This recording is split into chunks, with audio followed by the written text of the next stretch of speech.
like, share, subscribe. As always, I'll put the link in the description because I as always like to do that because I don't want people thinking, oh, he's just making up stuff. I don't do that for views. I don't clout chase or whatever the fuck you want to call it. But so I'm looking at Yahoo, and now there's these rumors, and they're not even really rumors. I believe them. Minority owners of the Pittsburgh Steelers want Mike Tomlin up out of there. Now, I always was on the impression that the Rooney family owned the whole team, but they don't. They're majority owners, and there's nothing wrong with that. Owning a team is was fucking incredible, and what that family's done and that franchise all over these years since the '60s. But the minority owners want Mike Tomlin the fuck out of town. Pittsburgh hasn't been to a Super Bowl since 2010. That was Super Bowl 45 against the Packers. Ironically, the Packers haven't been there back since. And the problem with Pittsburgh, we could start off with this Mike Tomlin. Now, Mike Tomlin to me is more of a motivational speaker than a head coach, X's and O's. He's never gonna win a chess match with someone like a Belichick, or he would never be confused when it's all said and done with something like the minds of Bill Walsh or Tom Landry or Lombardi or even, you know, Tony Dungy, who created the Tampa 2 defense. And that's what brought Mike Tomlin in the first place. He was Tony Dungy's assistant in Tampa, then he went to Minnesota, then Pittsburgh brought him in using their own Rooney rule. But Mike Tomlin is more of a rowdy players coach. He gets guys motivated. He can get you to run through a brick wall, is what they call it. And he's went up against Belichick, just for as an example, and Belichick coaches circles around him. The problem with Pittsburgh isn't just him and his lack of adjustments. You got a bonehead quarterback who led the league in red zone interceptions, and he's an asshole, and his teammates can't stand him. And then you got a team with an old school philosophy that's always built their team through the draft. Pittsburgh has never been a big, friendly free agency type of team. They don't go after the big time free agents. They rather build their talent through the draft periodically.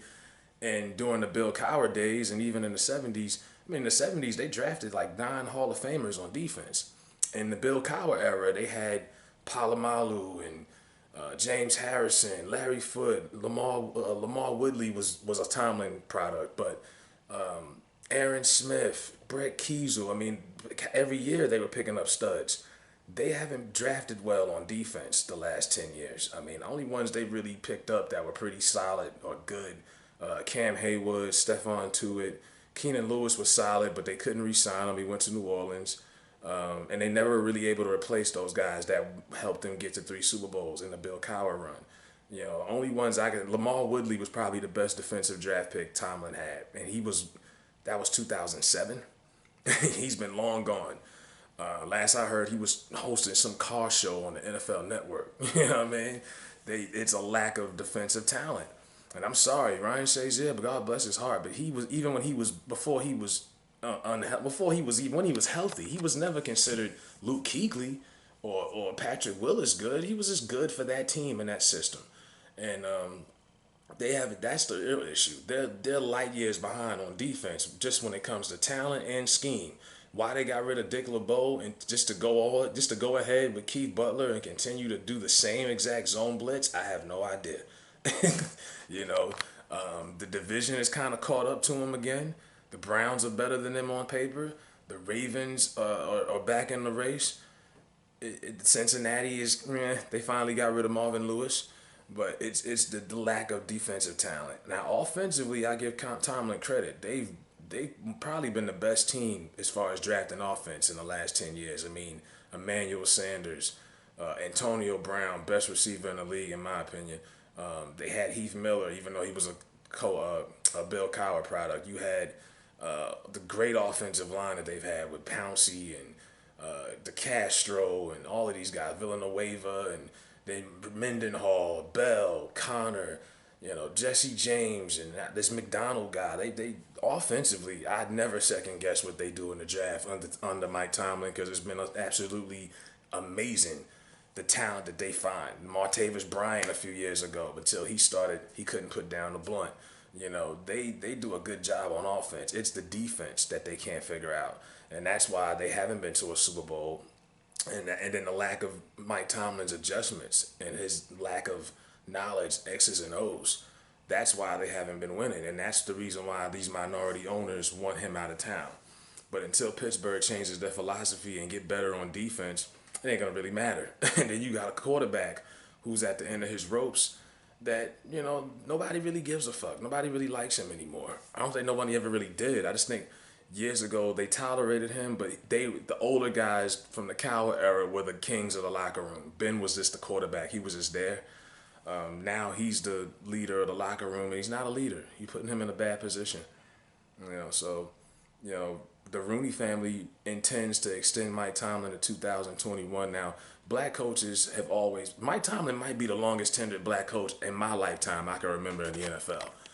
Tony Dungy lasted, 6 years in Tampa? Did another, 9 years in Indy, left on his own terms. Mike Tomlin is the longest tenured black coach I've ever seen with one franchise. And maybe that's because it's the Rooney Rule and the Steelers just don't want to look like hypocrites. Because they've enforced the Rooney Rule, and then they fire a black coach who got them to the playoffs all these years. It would just look hypocritical. So that might be a reason why they're holding on. But they intend to extend him to 2021. But hey, at some point, you got to probably move on. And most black coaches don't get... Leslie Frazier had 1 or 2 years in Minnesota. They dumped him. They didn't have talent. There was no reason for him to... They gave up on Jim Caldwell in Indy.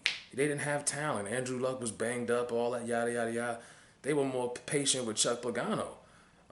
Steve Wilkes was in Arizona 1 year. 1 fucking year.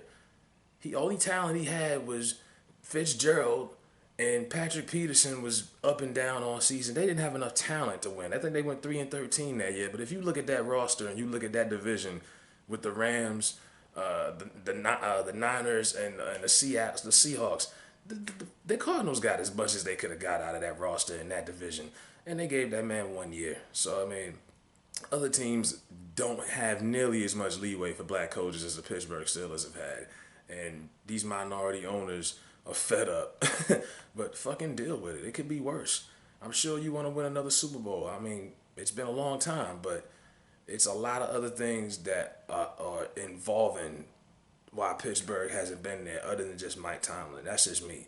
But I'll put the link in the description, man. Like, share, subscribe, check it out. Let me know what you think. I'm out.